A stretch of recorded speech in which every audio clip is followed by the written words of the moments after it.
Good morning, everyone. Good morning. Always a great pleasure to be here again. We have a little script here. I want to read and give a very warm welcome for the ones that are coming for the very first time. Be very welcome. So, where the Sunday morning meeting at Conscience Living, just to you guys to know, the one that are following us through the internet, we are a nonprofit organization focused on dissemination of the Spiritist teachings. Our main goal is to empower humanity one heart at a time through the message of immortality and love taught by Christ, our master and guide. Our key practice is charity, is love in action, experienced through brotherhood and connection. Connection is the path to enlightenment. It encompasses connection with oneself, others, and through each other to God. And God is yet to be fully understood to each and every one of us. So our meeting consists in opening remarks. That's what I'm giving you guys a very warm welcome. It's not very warm, I know. It was reading like a script, but now from the heart, I think it's much better than reading a script. Yes, very, very welcome you guys, the ones that are following us through the internet and the ones that are physically present here. Today we're going to have Andrea Marshall Netto to deliver a speech. Perfection is not an accident, so it's constant work. I'm not going to say, I'm not going to talk, I'm not going to give you guys any heads up, but she's going to go ahead and give us like a few hints about this.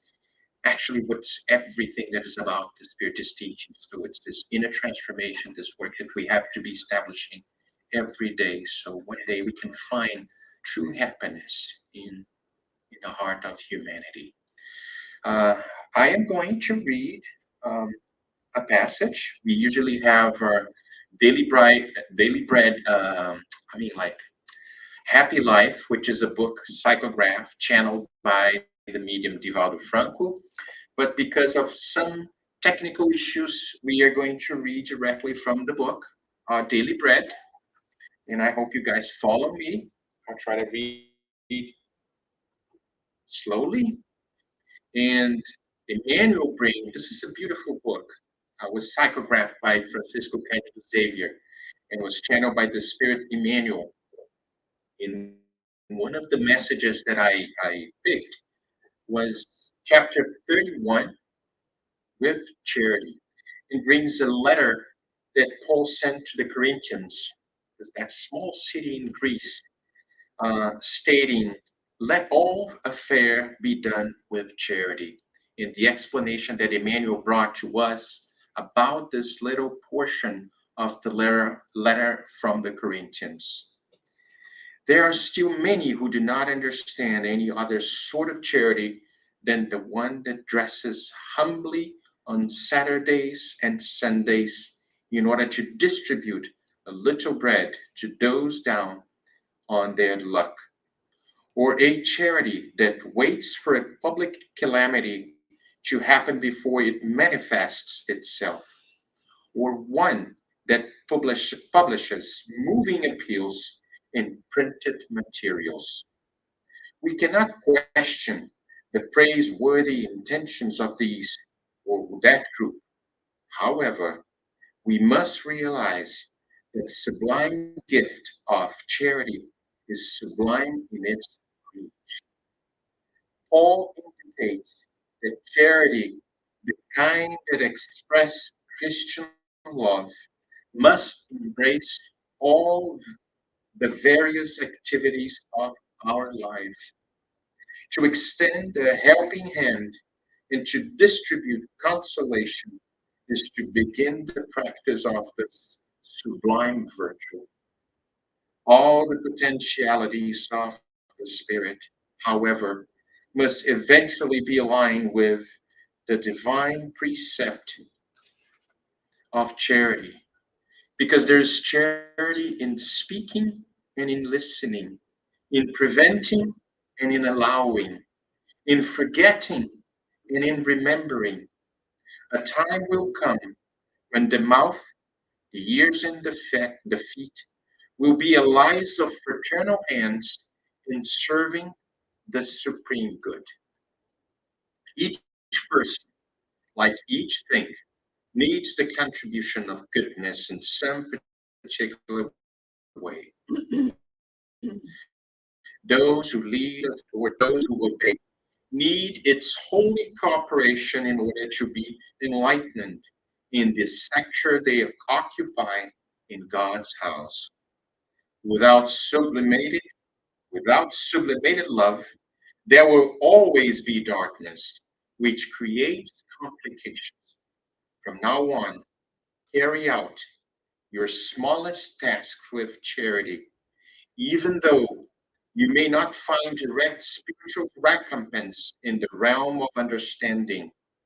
You can be sure that the Father devotedly follows all of his children. Are there rocks and thorns? Set your thoughts on Jesus and press on.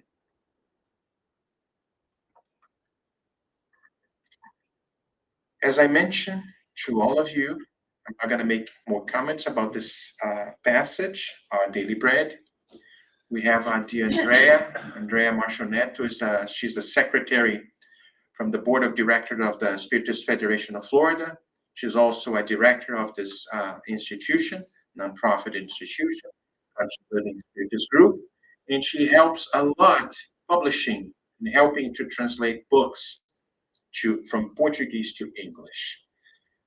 Let's pray before I ask Andrea to join us on the podium, on the stage.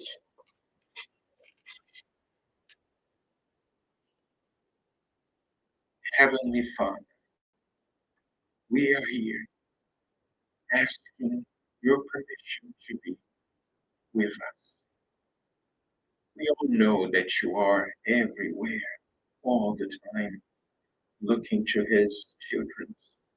And we are the ones going through this process of many existences, learning to one day join forces with you when we're going to profess, to act, and to understand the true meaning of charity.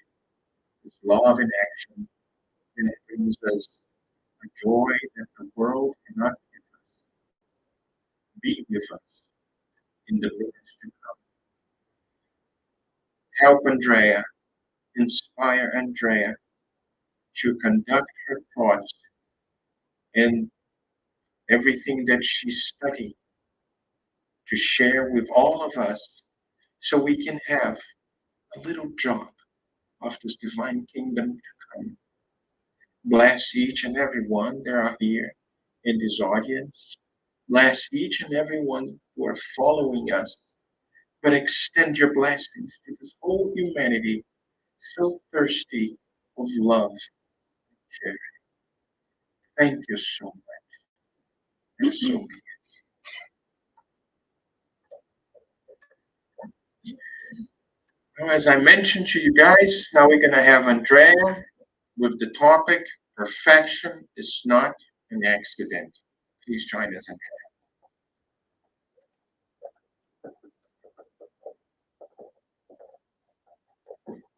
Thank you, Marcelo. Good morning, everyone. Just give me 1 second here so that I can share this with you. And so that those at home can also follow along.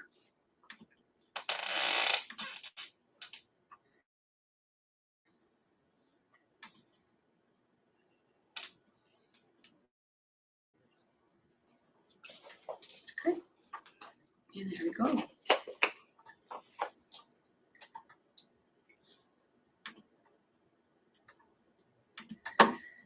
Perfection is not an accident. I saw this title in a book, in Portuguese in reality, and that the person actually titled it in English, Perfection It was about this writer, um, Emílio de Miranda, who went to New York and he saw this woman on a storefront. And he was quite intrigued by that, and he started pondering on the topic in light of Spiritism.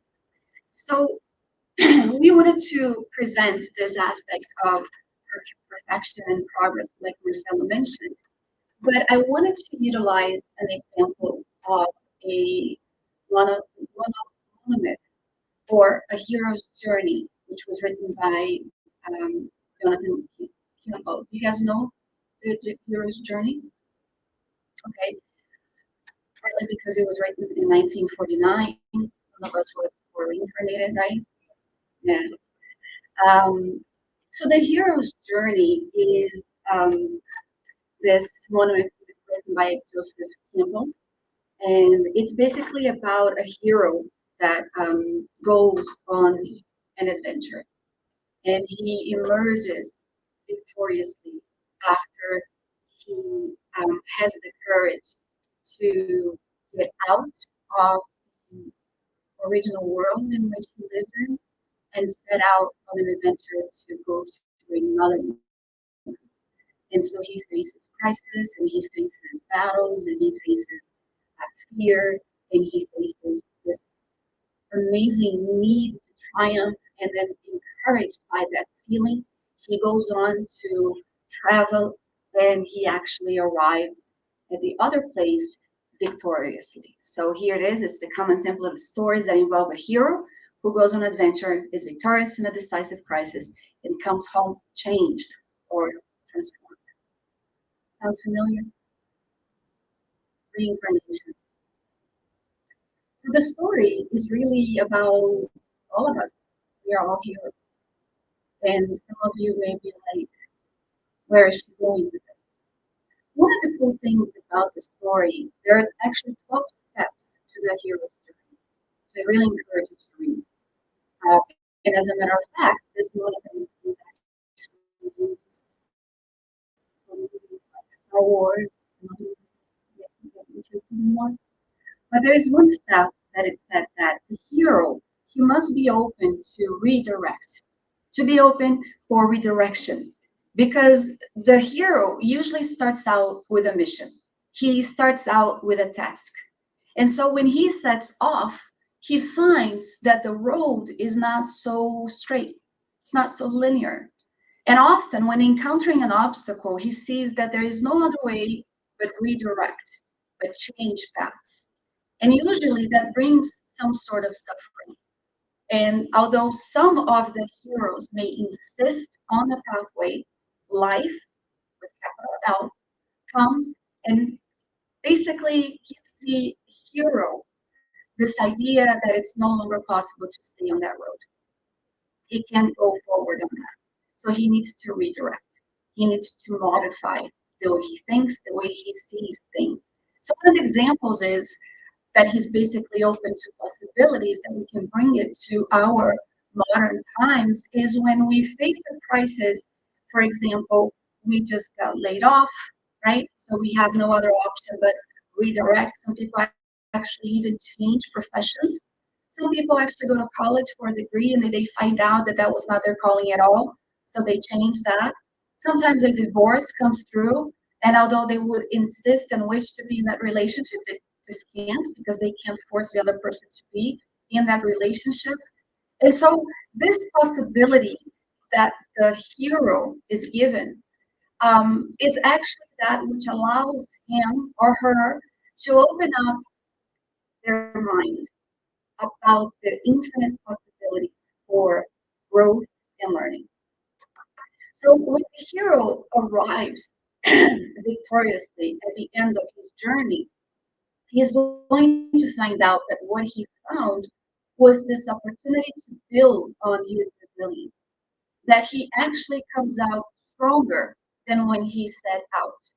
And that's a very quite powerful thing. So we find out that the hero in reality is the one who's going to be responsible for his or her own story.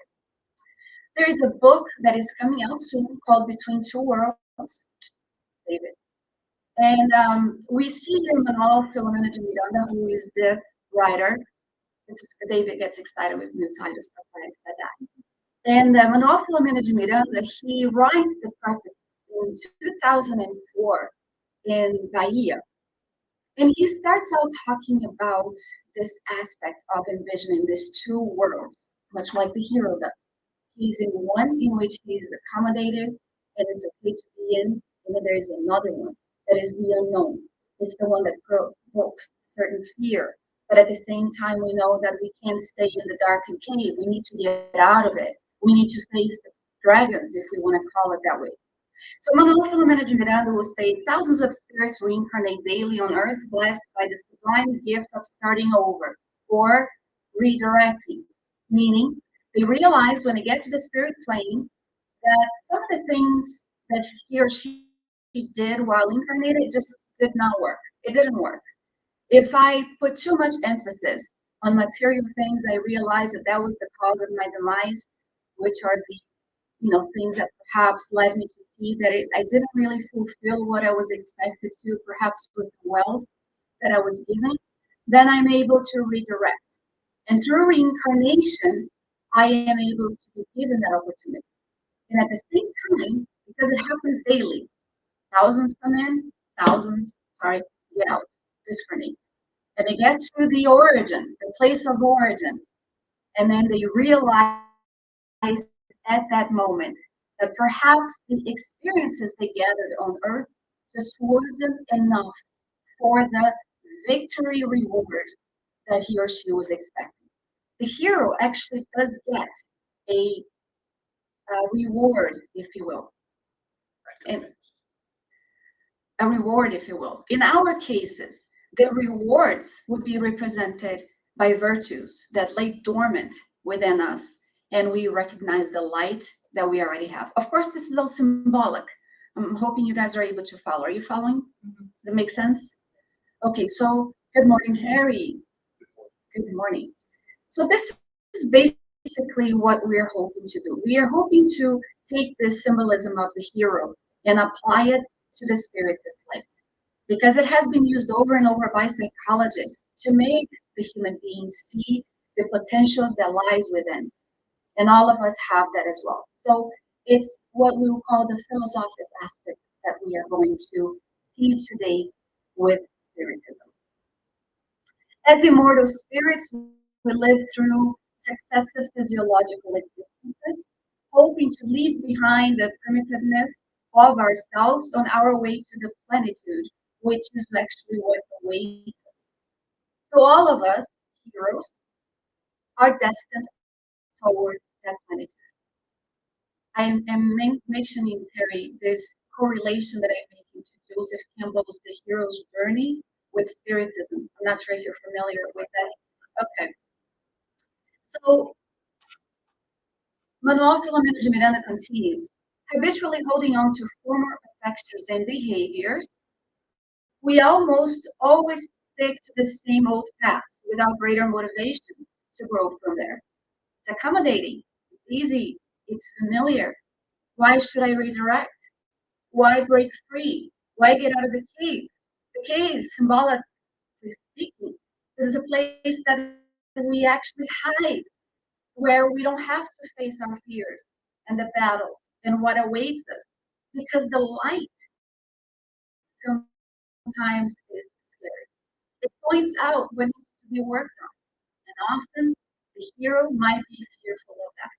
So he sticks out in the cave a little more without actually wishing to redirect. Reincarnation, then, from the spiritist view, because we are all heroes, offers us this ability or opportunity to return and see if we can break free from the habits, from the type of disaffection, or anything ill that has been bringing us to the same mistakes over and over and over again.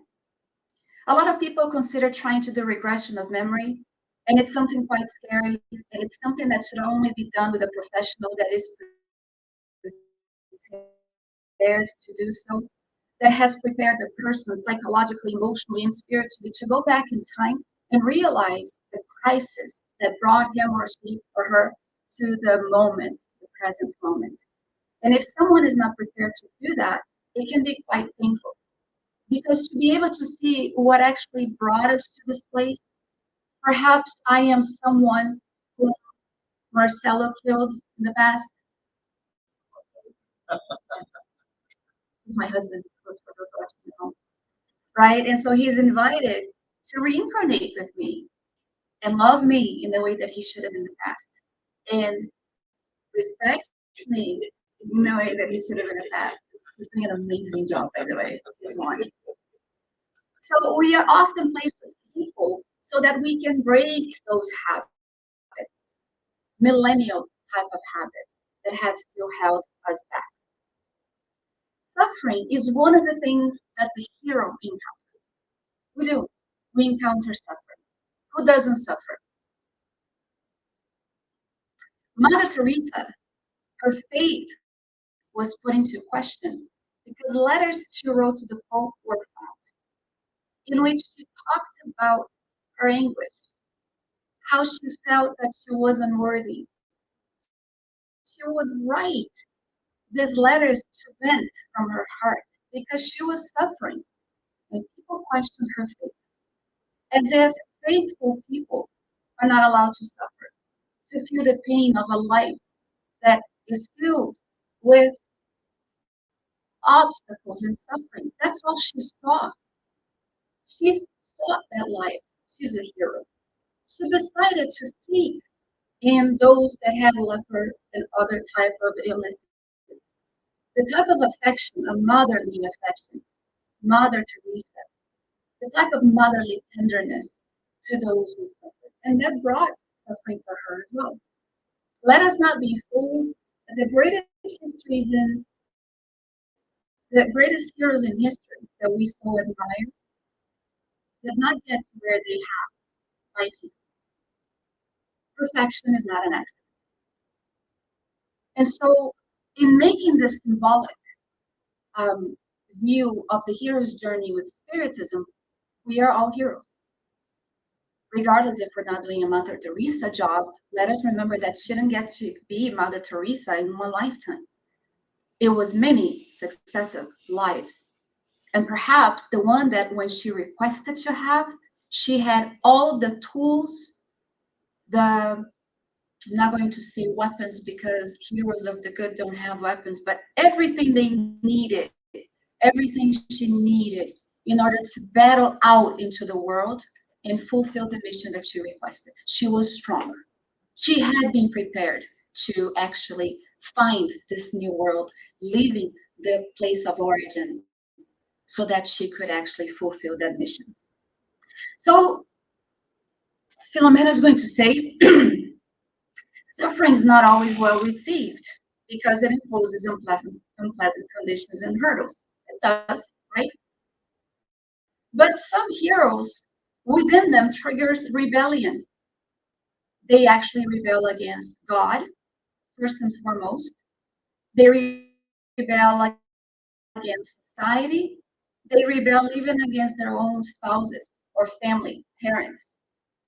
The suffering that I'm going through, unpleasant, painful. The condition is actually bringing out of me the type of dissatisfaction in life that actually stagnates the hero. This is why in the Gospel according to Spiritism, there is a chapter, Blessed are the afflicted, which is chapter 5, in which we have the item suffering well or suffering badly. It's all the way the hero chooses to endure the suffering that he or she encounters. But just as the evolutionary process develops step by step, suffering is inevitably accepted when it strikes with compelling force. The hero has no other option but to redirect. What brought the suffering to begin with? So I married into this relationship because my husband to be is filthy rich. I don't love him. I don't have any other interest than to have him make me happy, have him give me everything I want. And so when I find myself in a loveless relationship, suffering, we see that the actual of suffering on the present. I brought that on. Why not choose the love of my life, who is a poor, humble carpenter, for instance, who perhaps would not give me the mansion that I desired, but would give me the home that I could have had?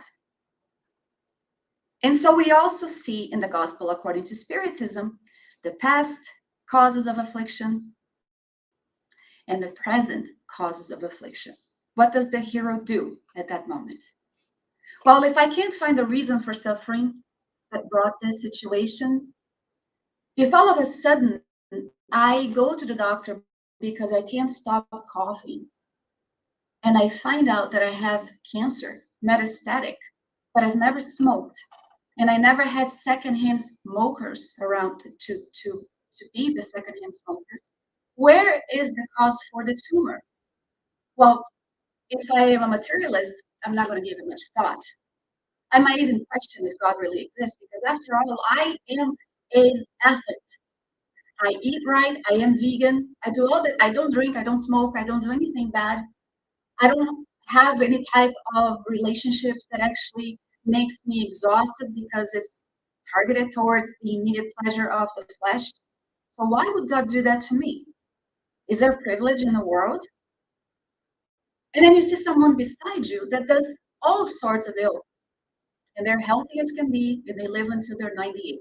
Meanwhile, I'm about to discarnate, and I'm only 43. So, previous cause of affliction.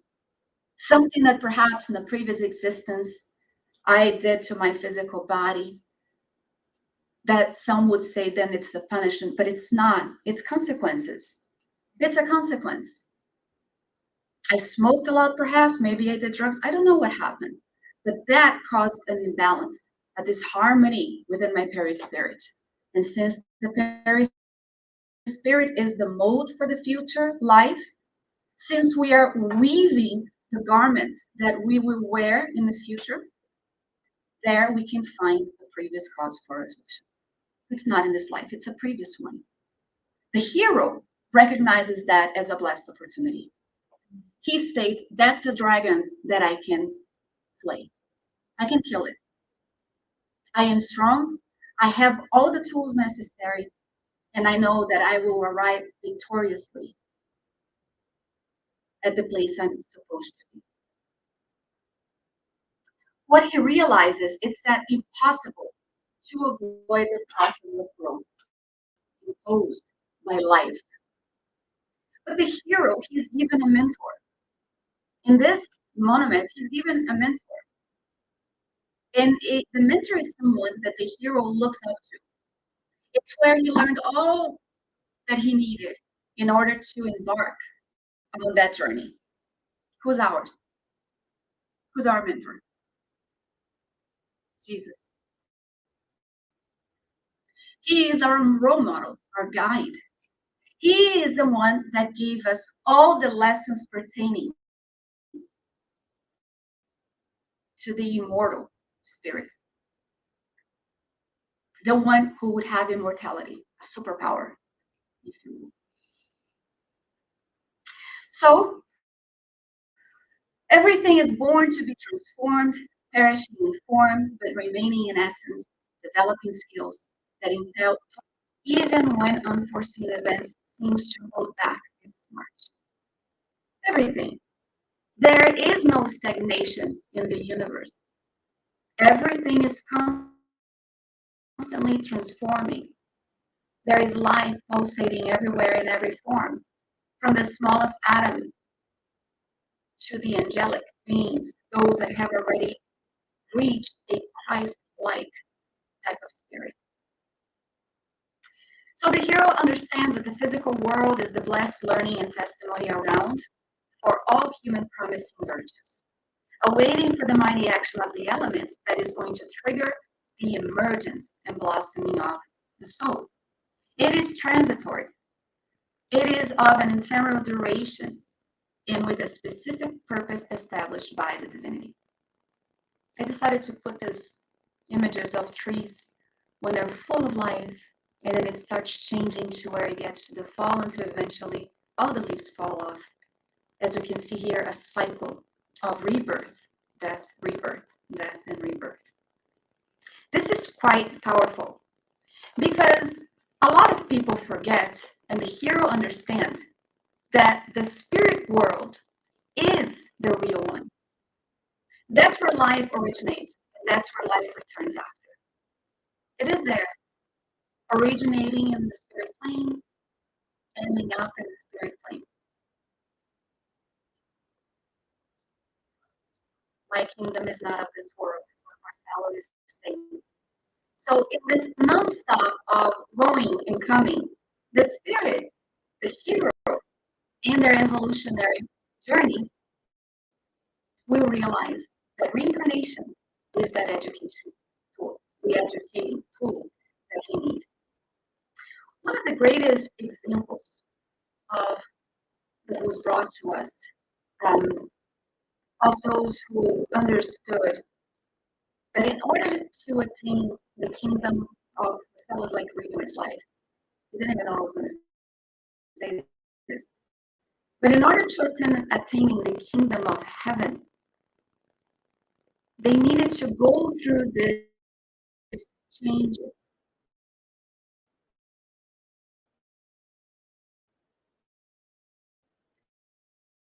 They, they needed to realize that there needed to be following the rules. After his conversion, Paul of Tarsus and Giovanni di Pietro di Bernardone. Who's that, Marcelo? Saint Francis of Assisi. Leaping from a position in the physical world all the way to the spheres that awaited them. But you may say, well, Andreia, really? You are comparing me to Francis of Assisi and Paul of Tarsus? Well, I am. Because something propelled them to lead their life and redirect to a purpose that was higher than what they were living. And in order for them to have gotten where they did, they went through the many goings and comings, the hero's journey, in order to get to where they were. Were there any privileges? They were not granted any privileges, which do not exist in this regard, but achieved them, the kingdom of heaven, by surrendering to God and his beloved Son, following in Jesus' step and embracing humankind's suffering and their own evolutionary needs.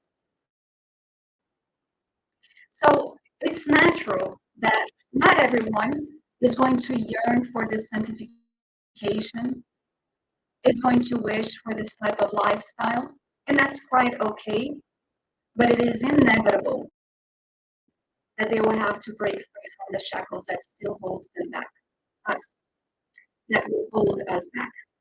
And so we are usually boosted with an energy when we decide effectively that what is going in my life is no longer working.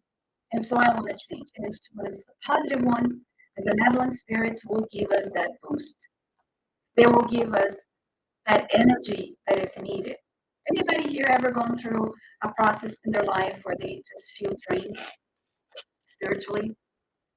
And then all of a sudden, maybe when you're at the bottom, it's as if a hand comes and picks you up.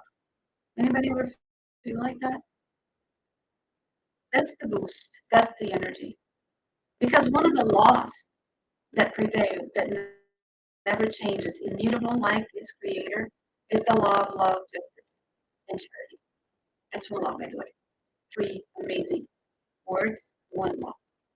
That is applied, fulfilled by the benevolent spirits who answers to Jesus' calling in order to assist us. So sometimes the hero squanders. He doesn't go back, by the way. He doesn't regress in his journey. He stops. And oftentimes so do we. We don't have the courage sometimes to keep going. Some people, I think it's in the gospel according to Spiritism or heaven and hell. It was heaven and hell maybe that the father killed himself because the son went on to war. I'm not sure if in that case, but they were talking about sometimes when we are going through that pain, if we just wait a little bit, one day, 1 hour changes everything. What a difference they made 24 little hours. And it does. Things sometimes do change like that. So we just need to hold on. Jesus and Gospel is another beautiful book. It's going to show us that when we stagnate, the here is able to start again. As humans gain awareness of their reality as immortal beings, the search for higher goals become inevitable. After mastering one step, another challenge will appear, rich with until then unknown possibilities. They gradually ascend, constantly developing values they urge to attain, gaining a greater understanding of life's objectives. Jesus knew that. This is why he taught us never to feel fulfilled or happy with being with, encourage us to strive higher, like a parent would with their kid. Now go to college, do something of your life, get a better position. Jesus would say, you can do all that I can and much more. It's amazing because it's basically saying, don't stay where you are. You can do all that I can do and much more. Showing us the infinite road before us as heroes in order to get to where he was. He was the example and the focus to be intended by the hero when he or she starts again. Before starting on this quest, however, heroes or individuals should know what they want and for what purpose. This is one of Genesis. Do we know what we want and for what purpose? If I am the hero of my own life, if I am to set out on this journey, I am equipped with all the tools. I am a superhero in disguise. I am.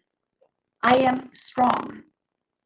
I have superpowers, faith. I'm able to pray. I have knowledge that countless people in this world do not have, and they should, pertaining to the spirit world. So, the hero is given out the characteristics for perfection in order to reach victoriously at the end.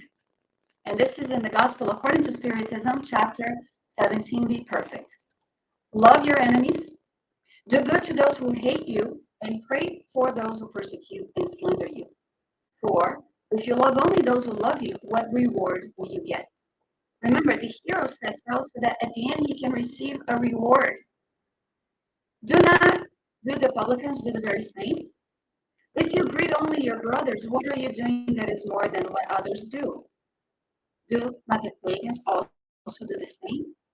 Therefore, be perfect as your heavenly Father is perfect. This is in Matthew chapter 5, verses 44 and 46 through 48. So basically, what we are seeing in the study of Matthew is Jesus saying, don't be satisfied with what you have already achieved. Millions of others have achieved that. Don't be satisfied with that. Strive higher. Strive higher. And of course, the gospel according to Spiritism is going to explain to us this aspect of perfection, being perfect like our Heavenly Father is. We can't be perfect as your Heavenly Father is. You know that. If they can literally, it would basically say that we can be the same as God. We already understand that there is only one God. What he is stating, however, is that Jesus was presenting to those people an ability to understand what he was saying by providing them with a model and that would help them uphold themselves in an effort to trying to emulate the perfection of God. Today, we have a different understanding. The promised consoler arrives more than 2,000 years later with the gospel with the spiritist body of knowledge and explains to us the aspect of perfection. And there is a dragon. It is the worst on the hero's journey that needs to be, that needs to be.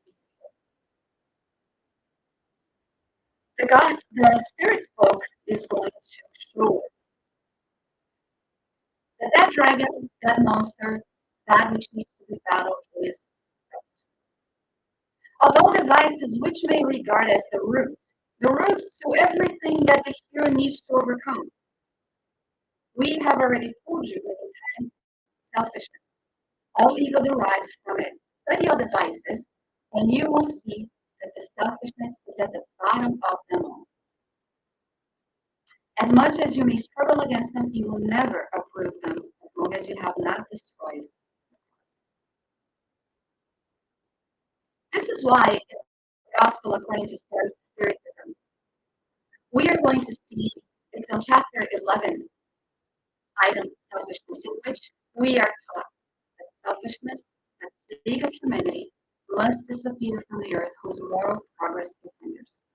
To Spiritism, the task is reserved of enabling Earth to ascend in the hierarchy of worlds.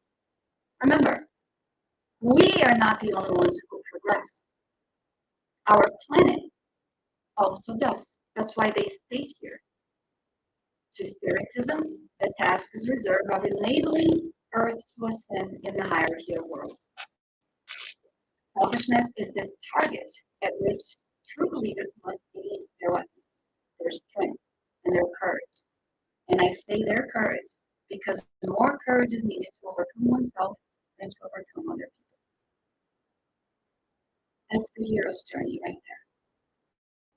He needs courage. When I was little, I was given, I didn't understand about, sports and teams and stuff, but I had a nightgown with the Bulls, Chicago Bulls, the Bulls, Chicago Bulls, yeah. And I was given that nightgown. And I'm also a Taurus. So I thought that had to do with my sign. And it had the definition of the sign, Taurus. Stubborn, yeah. And then it said other stuff, but one of the other things it said it was courage. And was I impacted by that?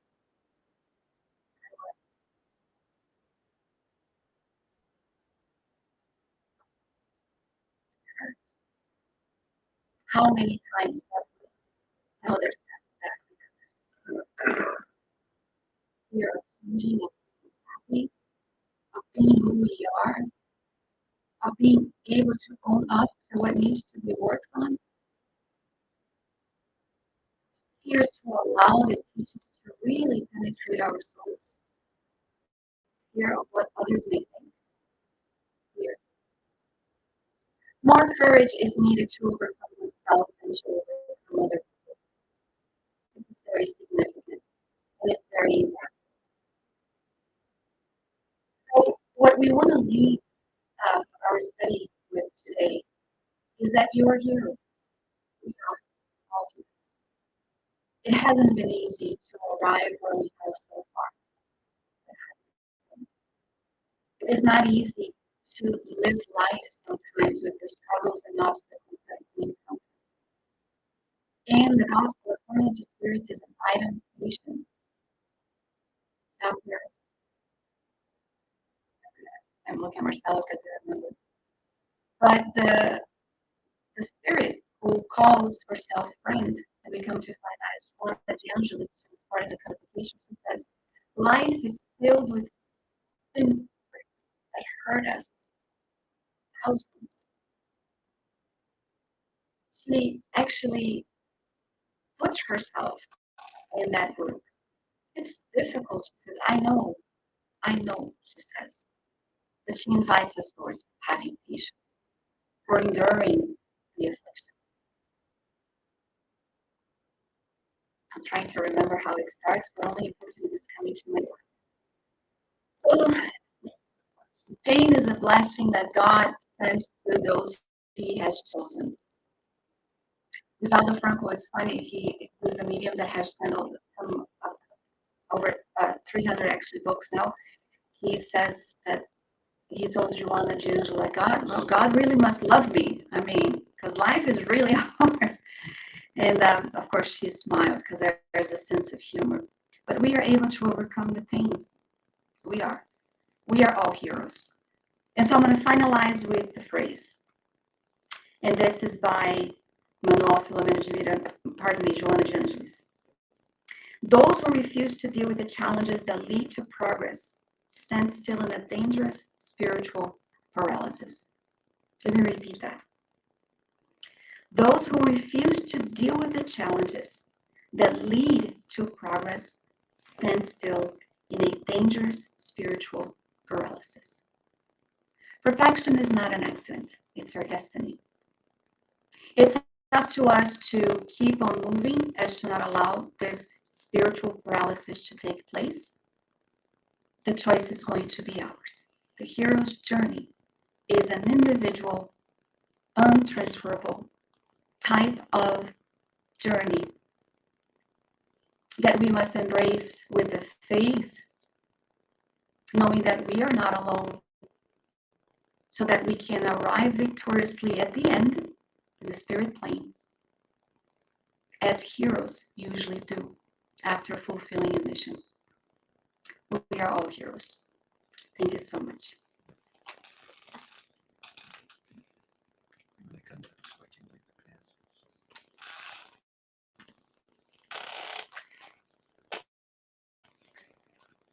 We're going to go to the end of our morning here at Conscious Living Spiritist Group, and we're going to start doing the healing, the passes. We're going to invite you to, at home, participate with us by getting some water if you want to, closing your eyes, and staying connected with us. And I'm going to ask the light, please, the pass givers to position themselves.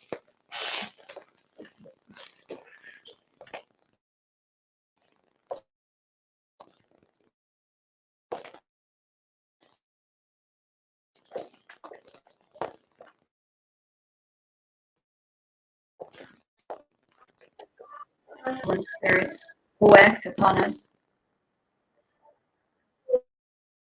We're here embracing us unbeknownst to us, empowering the hero that lives within each and every one of us. Let us have faith.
Let us pray.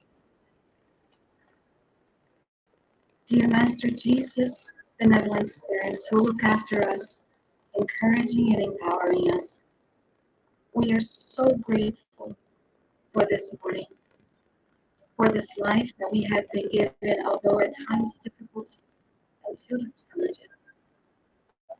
At the moment that we can breathe a little easier, we are reminded of how much love is actually embracing us at all times, inviting us to continue the journey as heroes of our own lives and stories. You are our hero, dear Master Jesus, for having conquered the world that we live in. You tell us that we are able to get there, that we are blessed, even though we may be afflicted, because we know of the rewards that await. We have the faith because God, our Father, is not a punisher, but rather a teacher, a parent, who offers moments where we are able to correct and redirect our paths. Yet at times we feel and fear takes hold of ourselves. So help us, dear Jesus, at those moments, reminding us that we have all the tools necessary in order to overcome the dragons, symbolically speaking, that wish to cause pain, suffering, anguish. We are able to overcome ourselves. Let us at times remember that we too can be heroes in other people's lives. They're strong and they are feeling weak. And let us always be mindful of being charitable, of being loving to one another, for the world is in need of that. The remedy for all suffering, the medication for all ills, the nourishment for all souls. Bless the precious living spirit is moving, those who may be watching at home and us at this time. Thank you, Miss.